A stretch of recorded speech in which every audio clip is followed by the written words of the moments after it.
আসসালামু আলাইকুম সুপ্রিয় দর্শক মণ্ডলী, আমার এই ভিডিওটা দেশ বিদেশ থেকে যেখান থেকে দেখছেন সবাইকে শুভেচ্ছা ও সুস্বাগতম।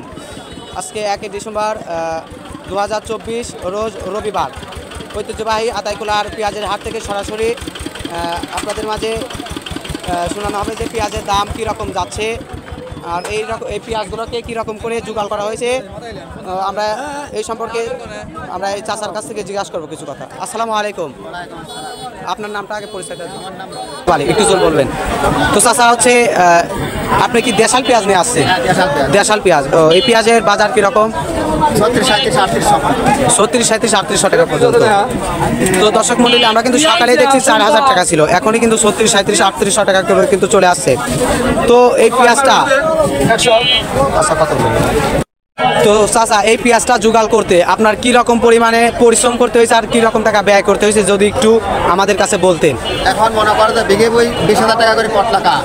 জি, কট লাখা 8,000 টাকা করে সার বিষ লাগছে। সার বিষ লাগছে, তাহলে 28,000 টাকা বীজ। হ্যাঁ জি, 20। তারপরে হচ্ছে 10 টাকা কামলা। 10 টাকা কামলা। তারপরে আপনারা 800 টাকা করে কামলা খায়া। জি জি, পাতে 4 দিই, তাহলে এগুলা হিসাব করে কিন্তু অনেক টাকা হয়। তারপরে কিন্তু আপনারা সঠিক দাম পাচ্ছেন না। দাম কিন্তু পেঁয়াজের দাম এখন অনেকই কমতে আমরা দেখতে পাচ্ছি যে এই পেঁয়াজ 2-3 হাট আগে ছিল 2-3 হাট আগে কত করে দাম ছিল? 2 হাট আগে ছিল 4200 4500। ও এখনই দেখেন দর্শক মণ্ডলী 36, 37, 38 টাকা কিন্তু এই পেঁয়াজ পাওয়া যাচ্ছে। তো দর্শক মণ্ডলী, এই পেঁয়াজের দাম কিন্তু কমতেই আছে, বাড়তি কোনো কথা নাই, এই পেঁয়াজ কিন্তু কমতেই আছে। তো চাচার হচ্ছে মানে আবেদন যে পেঁয়াজের দাম যেন বাড়ানো হয় আর কি, এটাই তো আপনার আবেদন। তো দর্শক মণ্ডলী, আজকে আতাইকুলা পেঁয়াজের বাজার থেকে এই ছিল আমাদের ভিডিও। তো আমাদের চ্যানেলটিকে সাবস্ক্রাইব করে এরকম নতুন নতুন ভিডিও পেতে আমাদের পাশেই থাকুন। আসসালামু আলাইকুম।